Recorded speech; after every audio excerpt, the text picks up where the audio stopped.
hidup jangan banyak gaya. Ya. Hidup itu harus punya karya.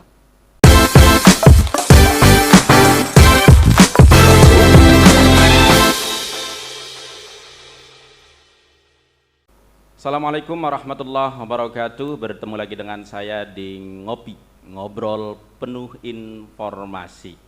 Batur Ngopi pada kesempatan kali ini adalah seorang pemuda yang tentunya akan memberikan banyak informasi dan inspirasi bagi kita semua.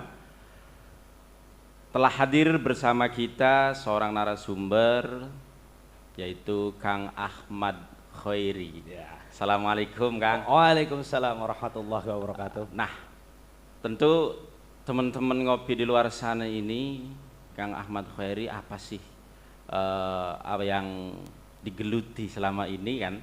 Tentu tadi saya sampaikan akan banyak memberikan informasi dan inspirasi. Namun sebelum kita banyak ngobrol nih Kang Ahmad, boleh diperkenalkan diri dulu begitu? Ya, selamat sore, selamat malam, dan selamat pagi buat yang menonton pada kesempatan hari ini. Saya Ahmad Khoiri dari Desa Lui Gede, Kecamatan Widasari, Kabupaten Indramayu. Sejauh kiprah saya sejak pulang dari Jakarta tahun 2018, sejak itu pula gerakan saya sudah saya tanamkan bahwa saya harus bergerak sesuai dengan latar belakang pendidikan. Latar pendidikan saya adalah pendidikan, yakni sarjana pendidikan bahasa dan sastra Indonesia. Karena keminatan saya pada dunia literasi itu dilatar belakangi karena saya pernah terlibat aktif menjadi sleeping book. Sleeping book itu adalah penata buku di perpustakaan. Nah, pada tahun saya berkuliah di Jakarta, saya menjadi sleeping book di sana. Seiring berjalannya waktu saya bergaul dengan orang-orang yang aktif di dunia literasi. Di sana saya berkenalan dengan beragam karakter, beragam suku, sehingga saya ingin pulang kampung itu harus membawa sesuatu. Karena saya pergi punya tujuan. Saya pulang harus membawa tujuan itu. Saya pulang setiap bulan, 1 bulan sekali, kadang 2 bulan sekali, dengan membawa buku 2 kardus setiap kali pulang. Dan itu didapatkan dari gaji saya selama menjadi pegawai di perpustakaan itu. Selain itu ya didapatkan dari hal-hal yang lain. Seiring berjalannya waktu tahun 2018 buku terkoleksi sekitar 6.000 judul. 6.000 judul buku? Iya. Bayangkan kalau seandainya satu buku harganya 10.000, modal saya untuk dakwah di kampung saya, dakwah literasi, itu sekitar hampir 60 juta. 60 juta ya? 60 juta. Ini. Harga satu buku 10.000. Tapi tidak logis. Kalau kita memandang itu buku baru, bisa nyampe 100.000 dan itu bisa 600 juta. Itu baru modal buku. Karena pada saat awal saya mengkoleksi buku terlalu banyak, orang tua saya tidak merestui. Tapi mungkin di benak hati yang paling dalam orang tua, mungkin itu jalan kiprahnya dalam berdakwah dan dalam menghidupkan kehidupan. Soalnya saya pernah menonton sebuah film bahwa hidup itu bukan hanya bertahan hidup, tapi hidup itu harus membuat arti. Nah, saya sebagai kaum idealis pada saat itu sebelum sebelum menikah, karena sudah menikah sudah realistis. Saya pada saat itu didukung dengan dibangunkan sebuah ruangan yang ukurannya 4x7 tahun 2018 di kampung di rumah. Nah, di tahun 2018 itu keberminatan masyarakat Indramayu pada dunia literasi itu sangat sedikit. Itu dibuktikan dari saya sebagai guru di sebuah sekolah swasta. Sangat sedikit anak-anak terlibat aktif di dalam perpustakaan. Minat bacanya sangat kurang. Jadi saya punya keterpanggilan jiwa bahwa saya sebagai kaum muda di saat itu harus ikut andil, ikut berkontribusi. Yang tercatat pada tahun itu sumber daya manusia dengan indeks kependidikan masyarakat di Indramayu sangat kecil sekali. Berarti sejauh ini Kang Ahmad Khoiri ini berdinamika atau mendirikan perpustakaannya di desa. Di desa. Di desa ya. Di desa. Desa apa itu, Kang? Desa Lui Gede, Kecamatan Widasari. Desa Luwi Gede, Kecamatan Iya, Midas bloknya Indramayu. Luwi Gede Wetan, tapi populernya itu blok Karangtengah atau Selaur. Oh, Blok Selaur. Iya, blok Selaur. Blok Ternyata Selaur. Selaur itu bukan desa, itu blok Blok, jembatan ya. yang menaungi hampir 4 desa. Ternyata ada mutiara terpendam di dalamnya. Istilahnya kan di latar belakangi dari beliau ini seorang pegawai di perpustakaan, kemudian terpanggil bagaimana kemudian setiap pulang membawa buku. Itu modal sendiri ya? Modal sendiri. Dan itu mungkin bagi banyak orang sesuatu yang nyeleneh. Ah, Karena tidak semua orang berpikir ke arah sana. iya. Soalnya saya berpikir bahwa apa yang kau wariskan akan dinikmati oleh generasi yang akan datang. Kalau saya mewariskan harta, yang akan Yes, datang pun akan, pasti harta iya. yang dinikmati. Iya. Nah, kalau saya ilmu, sedangkan saya tidak bisa bertemu dengan generasi masa depan, Iya. maka saya ingin mewariskan buku saja. Melalui Memang ilmu teknologi pengetahuan yang- juga iya, bisa iya. sebenarnya. Jadi saya mewariskannya buku. Itu tahun berapa itu, Kang? Keberminatan membaca buku sih tahun 2010, sejak saya mesantren di Babakan. Iya. Di Babakan Ciwaringin saya bertemu dengan salah satu ustadz. Di sana ditanya bahwa kamu mau membaca kitab? Mau. Mau bisa membaca buku yang lain? Mau. Apakah kamu punya modal uang saku? Punya. Iya. Silakan kamu beli kitab itu dan silakan kamu baca. Silakan beli buku itu dan silakan kamu baca. Tapi saya belum bisa membaca secara mahir. Ya sudah, beli saja kalau kamu punya modal. Beli saja dulu. Beli begitu. saja dulu. Seiring berjalannya waktu dari tahun 2010 sampai 2018 itu hanya membeli. Dan 2018 setelah berbentuk perpustakaan namanya S16, itu banyak orang yang bertanya seolah-olah saya pintar dengan banyaknya koleksi buku. Banyaknya buku itu ya. Aslinya Iya. belum semuanya dibaca. Ya, tapi kan istilahnya tadi yang disampaikan Kang Khairi ini kan istilahnya apa namanya, untuk mempersiapkan tadi bahasanya mewariskan harta akan habis di kemudian hari. Ketika mewariskan buku di Ilmu. dalamnya banyak ilmu Iya. dan ini bisa terus berjalan. Nah, nih Benar. Kang, melihat fenomena hari ini ya, era digital lah, Benar, tentu tidak hanya pelajar, kadang orang-orang yang mungkin seperti kita juga minat bacanya agak kurang juga nih. Iya. Dan sudah menjadi rahasia umum ketika disuruh membaca kita lebih banyak ingin mendengarkan begitu Benar, daripada membaca tuh. Iya. Nah, sejauh ini selama berdirinya perpustakaan yang dikelola oleh Kang Ahmad Khairi ini seperti apa mengatasi hal itu? Kalau mengutip pengetahuan bahasa bahwa manusia itu punya kemampuan bahasa lebih dari 4. Ada membaca, ada menulis, ada menyimak, ada berbicara, dan satu lagi mungkin sampai 6. Satu lagi memirsa atau menonton. Kebanyakan orang itu enggan membaca. Di era digital ini orang itu enggan membaca secara pokok gagasan. Iya. Mereka hanya ingin membaca apa yang menjadi poin utama dari orang lain yang membaca, bukan dari dirinya membaca gagasan itu. Terkadang memirsa tadi itu ya. Terkadang mereka itu hanya membaca satu objek dari pendapat orang lain, bukan membaca satu objek dari hasil dia membaca. Sehingga timbul pertanyaan jarene, katanya. Iya. Ini membuat perspektif pemahaman seseorang semakin tumpul. Tidak cenderung kritis. Iya. Karena dia tidak mengalami sendiri. Kutipan-kutipan. Nah, ya. kalau dia bisa mengalami sendiri, dia akan mendapatkan pengalaman kritis Iya. dalam berpikir. Walaupun kutipan-kutipan itu, bacaan-bacaan dari orang lain itu yang coba ditelaah sendiri, itu menjadi bagian dari dinamika kita memahami informasi. Nah, iya gini Kang Ahmad Khairi, sebelum kita lanjut nih berbicara literasi dan Benar-benar. perpustakaan tadi, Panas ini pembicaraan. sampean menyampaikan bahwa perpustakaan S16, kita juga harus tahu kenapa diberi nama S16 itu maknanya apa, tentu filosofinya seperti apa. Iya. Sebelum kita ngobrol lebih jauh Benar, sambil ngopi kan begitu. Nah, ya, ngopi. Aduh, biar tidak panas jiwanya. Mantap lah.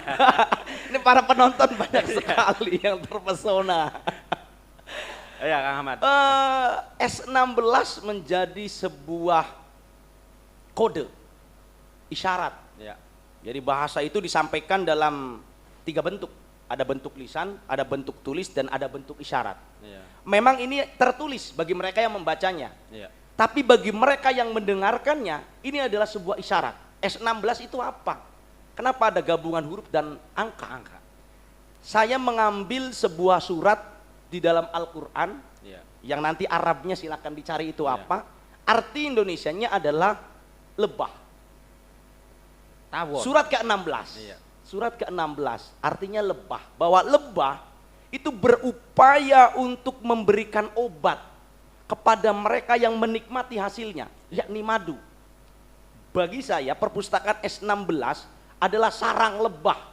Siapa lebahnya? Orang yang membaca, orang yang menikmati. Orang yang berkerumun itu. Ya, berkerumun orang yang untuk menikmati. mempunyai Silakan minat baca. ambil madu dari pengalaman-pengalaman orang lain. Kalau kemarin saya boleh mengutip sebuah video dari obrolannya Cak Lontong dengan Sujiwo Tejo, Iya. bahwa kita itu sepakat Iya. pengalaman adalah guru terbaik, tapi tidak maksimal kata-kata tersebut. Kalau seandainya kata-kata tersebut dilanjutkan, pengalaman adalah guru terbaik dan tidak harus dari pengalaman diri sendiri. Bisa pengalaman orang lain. Juga ya. Masa iya, Mas harus merasakan jatuh dengan terjatuh dulu? Iya. Kan kita bisa melihat orang yang jatuh, Iya. dan yang jatuh itu sakit. Begitupun dalam dunia pendidikan. Iya. Kita belajar pada hakikatnya adalah membaca pengalaman-pengalaman para leluhur kita, para terdahulu kita. Kalau kita mengulangi kesalahan itu, maka gagallah kita sebagai generasi Iya. pelanjut.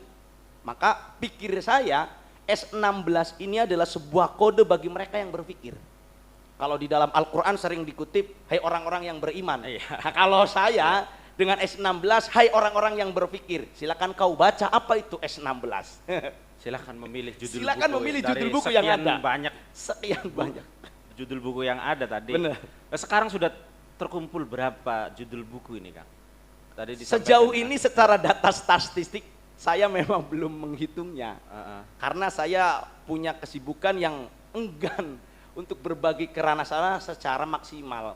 Jadi kegiatan di sana hanya notabene masih keterlibatan lingkungan masyarakat sekitar. Kalaupun melibatkan orang lain, itu biasanya menggerakkan para ormas, organisasi kemasyarakatan, Iya. atau OKP, organisasi kepemudaan, yang mana mereka melibatkan diri di desa, di masyarakat dengan sistem seperti KKN, bakti sosial dan lain sebagainya. Mereka meminjam buku dan dibawa ke mereka untuk membuat sebuah lapak baca. Nah, Iya.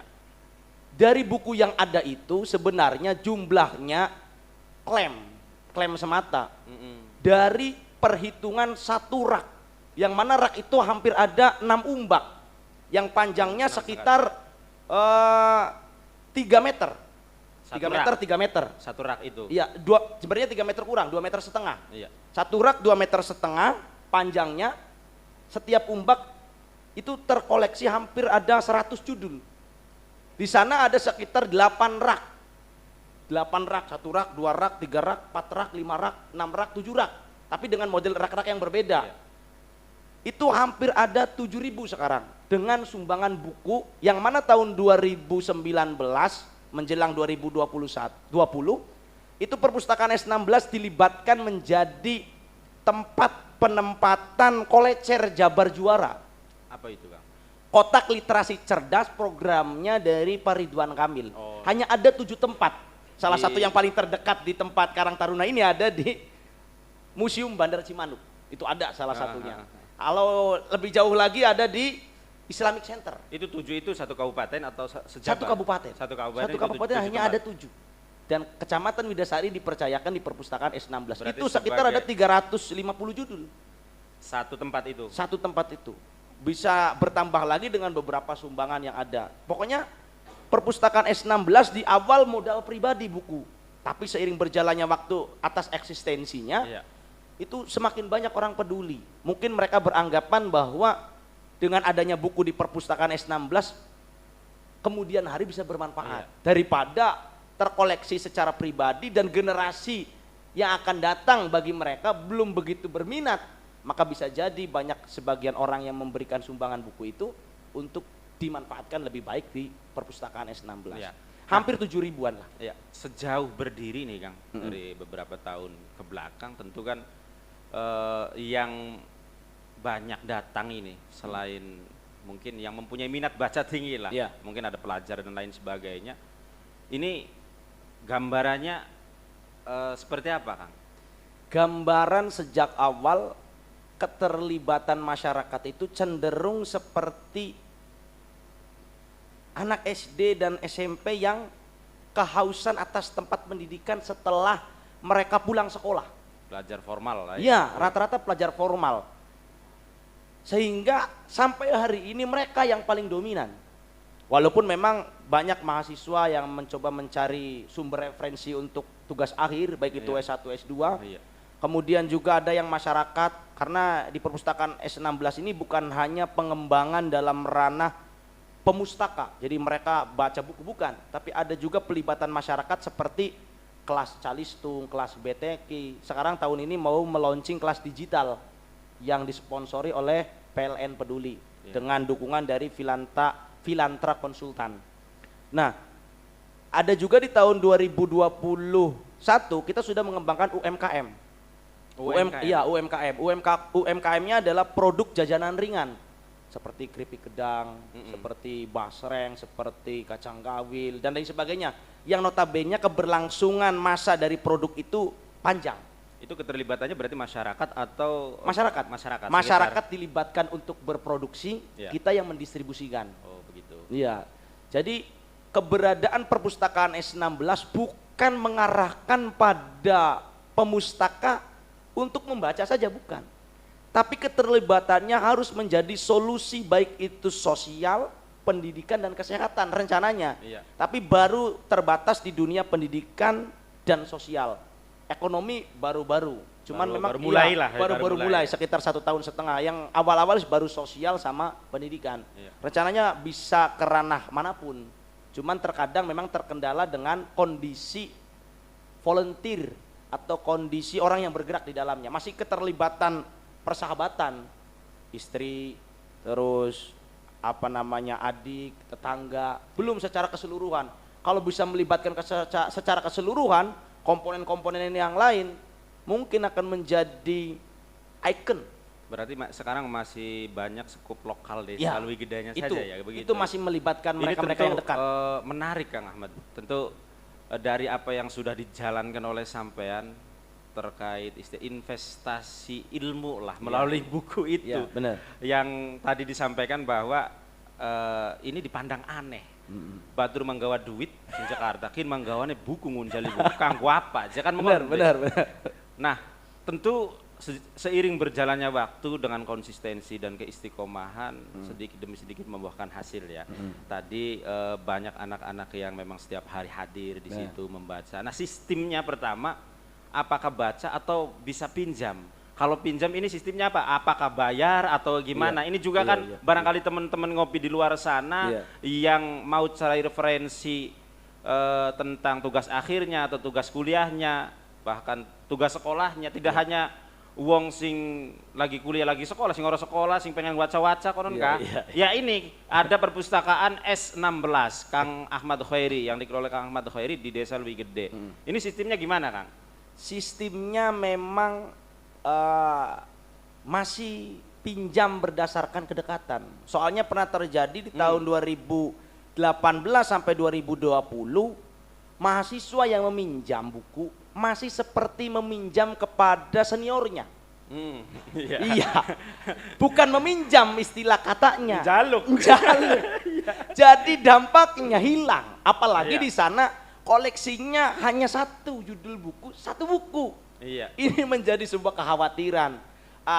Ada dukungan dari Dinas Perpustakaan dan Kearsipan Indramayu untuk dibuat sebuah sistem namanya SLIM atau pengkatalogan seluruh koleksi. Ya daftar judul Ya, begitu ya. dan orang yang meminjamnya itu bisa tercatat apa saja yang dia pinjam dengan menggunakan ID. Nah, rencananya itu sebenarnya. Sejauh ini cara peminjamannya orang-orang yang dekat untungnya yang minjam. Sing kenal baik. Iya, yang kenal Janos gawa, solos gawa. Silakan mau minjam apa. Mengwarai wis perkat durung kan begitu. Kebanyakan sih yang minjam itu berdasarkan keluh kesah batin. Pak, saya pengen ngerti bacaan sholat, saya pengen ngerti berdagang.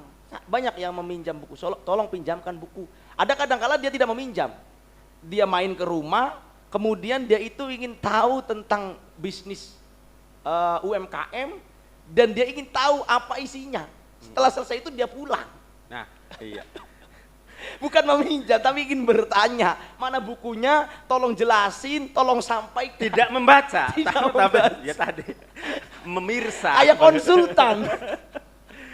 Ya, tapi ini luar biasa sekali ya. Di era yang serba digital masih ada pemuda yang konsisten bagaimana kemudian merawat dan mempunyai cita-cita yang luas dalam arti ke depan yang mempunyai visioner lah istilahnya kan begitu. Nah, sejauh ini kan kita ketahui bersama lah di berita-berita dan lain sebagainya negara kita ini kan krisis literasi. Ya, tidak hanya para pelajar dan lain sebagainya, kadang saya juga kebetulan guru juga kan begitu. Kebetulan guru ketika suruh membaca itu ya embuh. Orang mancing je Pak konon kan. Nah, cara mengatasinya tuh gimana? Menurut sampean yang sudah berkecimpung beberapa tahun ke belakang kaitan dengan perpustakaan itu. Mungkin ini introspeksi ya. Mengkoreksi diri saya pribadi juga. Kalau kita mengutip ayat pertama yang diturunkan Allah melalui malaikat Jibril kepada Nabi Muhammad, sehubungan saya Muslim ya. Muslim. Iqra bismi rabbikal ladzi khalaq. Di sana ada kata Iqra, bacalah. Ini yang pasti ditanyakan apa yang dibaca. Kita sudah ada perpustakaan, itulah yang dibaca, ada buku. Kalau masih bertanya, saya mau baca apa? Ya kamu saja tidak punya buku. Kamu sekarang sudah punya HP loh. Sudah ada digital, ada e-book. Ada berseliweran informasi digital. Banyaklah sumber-sumber yang bisa menjadi referensi. Terus bagaimana cara kita membaca? Bayangkan sekelas kementerian Kominfo saja menggaungkan literasi digital. Bukan hanya Kementerian Pendidikan. Bisa jadi semua kementerian hendak mengedukasi masyarakat atas program kerjanya. Dengan nama literasi hukum lah, literasi keberagamaan lah, literasi kebudayaan lah dan lain sebagainya. Tapi literasi kan. Ya bahasanya kan literasi. Akhirnya timbul. Apakah memang masyarakat Indonesia ini secara tanda kutip tidak suka membaca tapi suka berbicara, sehingga menimbulkan pepatah lama itu lahir, yakni tong kosong nyaring bunyinya, gede omongnya baiklah ka isine. Ya khawatir saya juga demikian, menjadi korban dari lingkungan semacam itu. Literasi itu dengan sumber-sumber yang ada dan dapat dipertanggungjawabkan tentunya. Nah, kalau saran dari saya sebagai pengelola perpustakaan S16, apa yang harus dimulai dan apa yang harus dikonsistenkan terkait membaca? Minimal apa yang kita baca itu kita paham. Karena tahapan dari sebuah informasi itu adalah bahasa yang disampaikan yang berisikan informasi atau wawasan atau pengetahuan itu dipahami kemudian dilakukan, barulah selesai tahapannya. Kalau kita sebatas memahami saja, itu sebuah hal yang baik terkait tentang kemahiran membaca kita. Kita contoh, oh ini namanya kantor Karang Taruna Indramayu, oh ini alun-alun, itu sudah baru paham. Belum sampai melakukan. Kalau sampai melakukan, kita ikut terlibat bersama mereka, kita ikut andil berkontribusi bersama mereka. Nah itu baru sudah masuk ke tahapan lebih khusus. Jadi sejauh ini menurut saya kesadaran masyarakat yang berada di lingkungan saya saja terkait membaca hal itu kurang. Ya tadi bahasanya ya hanya mendengarkan kata orang lain, tapi tanpa konfirmasi. Jarene tanpa konfirmasi. Sehingga timbul informasi tersebut ditelan mentah-mentah yang mungkin kebaikannya belum tentu berdampak pada dirinya. Bisa jadi ya hanya untuk bahan obrolan sekelompok orang. Ya hanya untuk perbincangan kandaan. Tidak berdampak pada pengembangan cara berpikir, cara bergaul dan lain sebagainya. Jadi tahapan awal untuk mengkonsistenkan dan memaksimalkan kita membaca, apa yang kita baca pahami. Ayo kita pahami, ayo kita pahami. Jangan sampai apa yang kita baca manjing kuping kiwe metu kuping tengen. Nah, kun istilahnya. Iya. Aja kosi sing diwacaku beli dilakoni. Maka saya teringat dengan balighu ani walau ayat. Sampaikan walau satu ayat. Iya disampaikan tapi dilakonannya kan angel. Iya. Padu siji bae, ayo kita sadar pajak misalkan. Iya. Sadar pajak saja mengajaknya aja jarang. Orang disuruh pajak, ya agak susah. Susah juga melakukan. Iya, membangun kesadaran saja kan susah. Iya. Jadi ya ayo bareng-bareng apa sing dibaca, apa sing disimak, apa sing dibicarakan dimanapun tempat dipahami. Iya. Terkadang orang berbicara panjang tapi dia tidak memahami pembicaraannya. Makanya inti dari pembicaraannya nggak paham. Nggak paham. Gitu ya. Sehingga timbul yang ngobrol dawa-dawa jelaka intine. Nah, lawan bahasa termain macaprak dari Iya, kan. ngecaprak alur ngidul tapi laka tujuannya. Oh. Iya, iya. Kayak wong jalan-jalan BK, jalan-jalan muter-muter sore, sing penting mantok bensin, tok begel, tok Karena waktu. jangan kon beli. Iya, Kang Ahmad Khairi tentu dari semangat yang dibangun dari nol ini sampai kemudian di titik ini, sejauh mana keterlibatan terutama nih ya pemerintah daerah nih. Tentu dari beberapa yang digaungkan oleh pemerintah pusat ke daerah-daerah dan lain sebagainya untuk sadar literasi dan lain sebagainya, sejauh ini keterlibatan atau sentuhan dari pemerintah daerah dalam rangka mendukung potensi yang luar biasa kalau menurut saya ini, karena jarang ada yang begitu. Walaupun memang ada di beberapa tapi sangat jarang sekali. Ini sejauh ini seperti apa, Kang? Kalau klaim itu pasti banyak, mengaklaim ikut terlibat.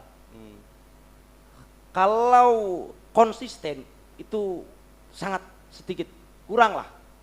Karena sejauh ini pergerakan perpustakaan S16 itu masih cenderung minoritas. Gerakan literasi yang saya bangun masih minoritas. Sudah ada baru beberapa tahun mati. Sudah ada baru beberapa bulan mati. Hanya gemaknya saja di saat euforia yang ada. Saat itu lagi rame literasi kabeh. Dikunjungi dan lain sebagainya kan begitu.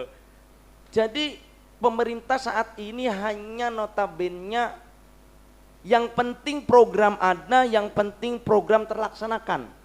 Keberlanjutannya, keberlangsungannya terkadang tidak dievaluasi. Jadi watch, planning, organizing, controlling, dan evaluating dalam sebuah program itu sangat kurang. Contoh saja adanya kolecer di tempat saya. Dari tahun 2020 anggap sampai tahun 2023 baru satu kali ditanya, ada berapa koleksinya? Sudah bertambah atau belum? Baru sekali. Baru sekali. Artinya kan tidak ada kontrol dari pihak yang berwenang. Apalagi kalau seandainya program perpustakaan desa yang mana di setiap sudut desa atau di ruangan desa itu ada sebuah perpustakaan, sejauh ini nanti siapa yang bertanggung jawab? Sing ngopeni siapa? Kalaupun nanti Karang Taruna seperti halnya di desa Tegal Urung, itu dia sangat konsisten, Karang Tarunanya saya apresiasi. Dia mengelola perpustakaan di atas, di lantai dua desa.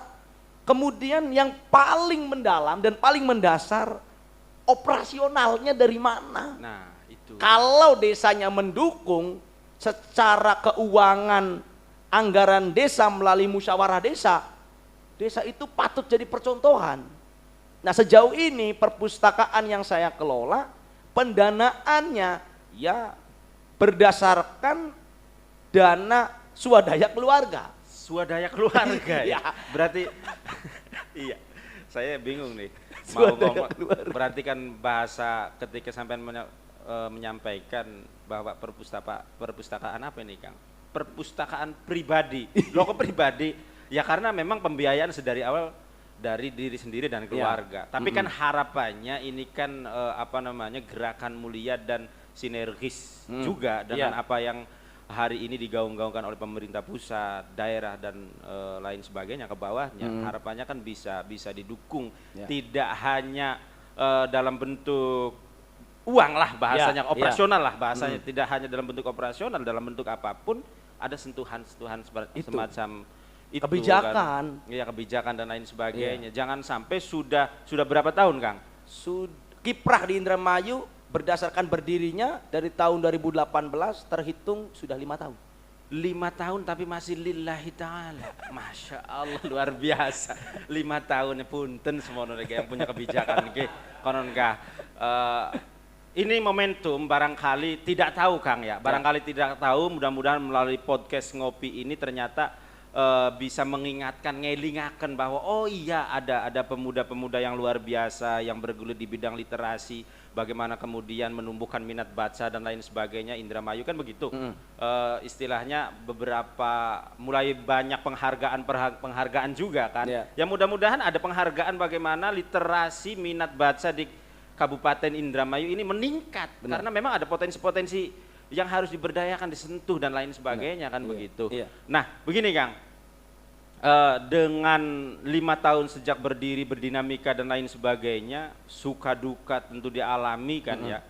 Bagaimana untuk memupuk generasi ke depan yang lebih baik, lebih apa namanya, lebih suka ataupun tidak lagi krisis literasi lah bahasanya kan.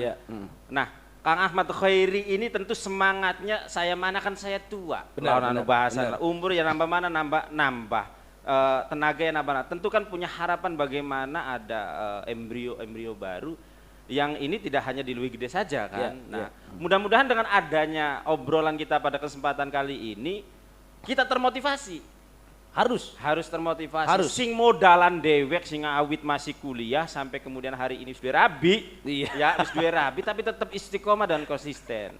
Nah, mungkin punya harapan untuk pemuda ataupun kawan-kawan ngopi di luar sana khususnya di Kabupaten Indramayu untuk istilahnya priye si Kang konon kah? Kita ki anak rentek pengen mengikuti jejak sampean ki priwen konon kah? Mumpung masih momennya 17 Agustus hari kemerdekaan, kita semua lahir sebagai bangsa Indonesia bukan dalam perjuangan memerangi penjajah. Kita sekarang berjuang untuk mempersiapkan masa depan yang lebih gemilang, masa depan yang mulia harja. Keberadaan generasi masa depan ditentukan dari perjuangan pemudanya hari ini. Kalau pemudanya hari ini hanya berpikir bagaimana kesejahteraan diri, tidak cenderung memikirkan juga generasi penerusnya, maka jangan harapkan kemuliaan masa depan akan digapai. Embrio-embrio semacam saya yang kedepannya mungkin dari video yang akan ditonton oleh mereka atau disimak oleh mereka, harapannya bahwa kalian pergi merantau, kalau mereka merantau, kalian pergi sekolah, kalian pergi mencari pendidikan, mencari kelayakan dimanapun, entah itu pergi ke luar negeri dalam membangun kesejahteraan sosial untuk dirinya, kesejahteraan ekonomi untuk dirinya. Ingatlah bahwa segala yang kita cari pasti kita terima. Setelah kita terima, jadikanlah apa yang kita terima itu bisa menjadi wasilah kebermanfaatan buat sesama. Karena manusia yang paling mulia di hadapan Tuhan adalah anfa'uhum linas. Sebaik-baiknya manusia yang bermanfaat buat orang lain. Tuh poin. Sebaik-baiknya manusia adalah bermanfaat orang lain. Masuk. Saya berharap Karang Taruna sebagai wadah kepemudaan di Indramayu, di Indonesia, di Nusantara, yang notabene mengakomodasi, mengakomodir, mengorganisasi anak-anak muda yang berpotensi, baik itu di ranah pendidikan, ekonomi, politik, sosial, apalagi yang sedang menggebu-gebu minat bakatnya, ikut diberikan fasilitas dengan cara organisasi itu adalah solusi. Bukan hanya ekspresi atau eksistensi diri, tapi solusi atas masa depannya, solusi atas krisis dirinya. Saya ini siapa? Terkadang hal itu yang menjadi pertanyaan mereka masuk organisasi. Mungkin organisasi ini jati diri saya, mungkin organisasi ini jati diri saya, mungkin lingkungan ini jati diri saya. Maka saya berharap di masa depan nanti 1 tahun lagi akan ada pemilu. Ya. Mencari pemimpin. Jangan sampai pemimpin-pemimpin yang lahir adalah pemimpin-pemimpin generasi tua. Harus ada di tahun berikutnya, 5 tahun yang akan datang setelah pemilu 2024, lahir tokoh-tokoh pemuda. Yang mempunyai semangat. Yang mempunyai semangat, yang notabene dia berpikir berkelanjutan. Dan yang ngerti pemuda. Yang ngerti pemuda. Harus berkontribusi dengan kebutuhan pemuda. Karena pemuda jiwanya menggebu-gebu. Apalagi spirit tenaganya kuat. Seperti fasilitas olahraga dia perhatikan. Seperti fasilitas lapangan pekerjaan dia berikan. Fasilitas jodoh kalau ada. Iya. Jadi pemerintah daerah membuka fasilitas jodoh. Bagi mereka yang susah jodoh, kita punya fasilitas buat katalog gitu. Jadi inovasi-inovasi masa depan yang dibangun oleh pemuda itu adalah inovasi-inovasi yang solusi. Namun terkadang keterbatasan solusi yang dilahirkan oleh generasi muda itu tidak didukung oleh generasi tua, baik itu secara lingkungan maupun kebijakan. Teman saya di Tegal itu melahirkan robot pengantar obat di sebuah rumah sakit. Dia pengelola sebuah media sosial namanya Santri Online. Tidak lanjutnya nggak tahu, saya belum ada informasi dari medsos. Jadi robot itu bisa mengantarkan obat ke pasien tanpa harus bersentuh di saat corona. Sejauh ini mana? Di Indramayu banyak orang-orang berinovasi, tapi inovasinya mandek, mentok. Tidak didukung baik itu secara finansial maupun kebijakan. Kalau seandainya saya pribadi dan keluarga saya dan sahabat saya yang mendukung gerakan saya ini tidak ikut andil, maka kegiatan literasi ini tidak sampai pada podcast ini, tidak sampai pada obrolan ini. Harapannya Karang Taruna mengkanalisasi mereka-mereka yang punya potensi. Karena berhubungan dengan podcast ini kita dilaksanakannya di Karang Taruna. Siap. Karang Taruna punya wadah media sosial yang sangat kredibilitas untuk menyuarakan kepemudaan. Potensi pemuda yang ada di Indramayu ini. Jadi embrio-embrio itu harus muncul. Apalagi isu terkait pemekaran Indramayu ini adalah menjadi isu yang sangat seksi. Karena persaingan kepemudaan itu sangatlah sulit. Yang nanti kecamatan itu akan semakin sedikit dan ketokohan akan semakin mengerucut. Siapa yang paling aktif, siapa yang paling berkontribusi, maka merekalah yang akan ikut bersaing. Jadi harapan besarnya adalah kalau ke depan nanti Indramayu terpecah menjadi 2 berdasarkan kebutuhan di zamannya, harapannya kepemudaan itu mulai melihat bahwa dirinya itu harus punya hal yang bisa ditinggalkan, hal yang bisa diwariskan bukan hanya untuk dirinya tapi lingkungannya, terutama Indramayu tercinta. Baik, luar biasa sekali nih, Kang Ahmad. Panjang ya pembicaraan kita luar pada biasa tentu hari ini. Saya juga sampai karena kenapa ya ternyata sejauh ini Kang apa yang menjadi kegiatan sampean dengan konsistensi dan keistiqomahan yang luar biasa kan, sehingga ini harus didukung potensi di desa yang istilahnya ikut berkontribusi besar terhadap perkembangan di Kabupaten Indramayu untuk masa yang akan datang.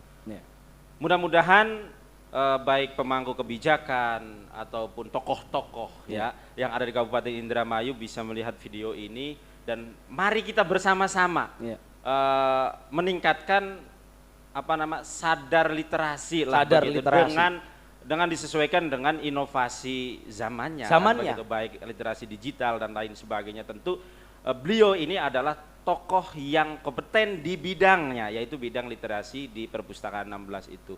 Baik Kang, obrolan pada kesempatan hari ini luar biasa. Untuk terakhir nih Kang, saya ingin sampean apa istilah milenialnya kata-kata hari ini Kang. Waduh, kata-kata hari ini ataupun closing statement untuk teman-teman di luar sana barangkali obrolan kita pada kesempatan ini daging kabeh sebenarnya mah. Laka balung ya gini. Saya ingin ada closing statement yang ini membangkitkan semangat teman-teman di luar sana agar bagaimana tidak terbuai dengan kondisi hari ini tentu kondisi-kondisi yang lingkungan-lingkungan yang kurang baik dan lain sebagainya. Masih banyak kesempatan ngopi ning perpustakaan Karong Waca dan lain. Tidak hanya buku-buku hukum, ada buku-buku novel dan lain juga ada di situ kan, tentunya. Dimulai dari hal kecil dulu lah, begitu. Silahkan, Kang Ahmad Khairi. Hidup jangan banyak gaya. Ya. Hidup itu harus punya karya. Boleh mobilmu bagus, boleh HP-mu bagus, boleh pakaianmu keren, tapi kita tahu bahwa itu semua mungkin saja dari orang tua kita, dari rekan kerja kita, dari kontributor kita, sponsor kita. Tapi sejauh ini sudah karya apa yang kita tampilkan untuk bisa memberikan kontribusi? Karena hidup ini hanya sebatas meninggalkan nama. Ya. Kalau nama kita baik, maka amal kita pasti baik. Kalau kontribusi kita buruk, maka jelas nama kita buruk. Hidup hanya meninggalkan karya. Gaya terukur dari seberapa besar kita punya kontribusi. Semakin besar kontribusi, gaya kita akan tersesuaikan. Nah, luar biasa sekali ini. Baik, terima kasih Kang Ahmad Khairi yang sudah hadir di podcast Ngopi Ngobrol Penuh Informasi. Mudah-mudahan apa yang kita sampaikan dalam obrolan ngopi ini memberikan informasi dan inspirasi untuk kita bergerak di desa kita masing-masing. Tentu pada kesempatan kali ini Kang Ahmad Khairi bergelut di bidang literasi, yaitu perpustakaan tadi. Bagi yang ingin konsultasi dan lain sebagainya, ingin ngobrol dengan Kang Ahmad Khairi, silahkan bisa nanti di Sekretariat Karang Taruna atau nanti di perpustakaannya bisa melalui saya. Siap. Begitu, atau langsung ke Kang Ahmad Khairi. Di sana juga ada pengurus Karang Taruna juga di lebih gede kan Kecamatan Widasari ya. Ada Kang Anas Gojali di sana. Silahkan bisa menghubungi Kang Anas untuk dihantarkan ke ini ruang ilmu pengetahuannya Kang Ahmad Khairi yang luar biasa itu. Bokat penasaran konon Kak. Barangkali dari yang mempunyai kebijakan ingin berkunjung kayak ngapa sih perpustakaan ini? Iya, aja ngomong sampai menggebu-gebu ki. Silakan ditunggu kehadirannya. Terima kasih. Sampai di sini pertemuan kita. Akhirul kalam, Allahul muwaffiq ila aqwamit thoriq. Wassalamualaikum warahmatullahi wabarakatuh. Waalaikumsalam warahmatullahi wabarakatuh. Diseruput dulu. Iya, diseruput dulu.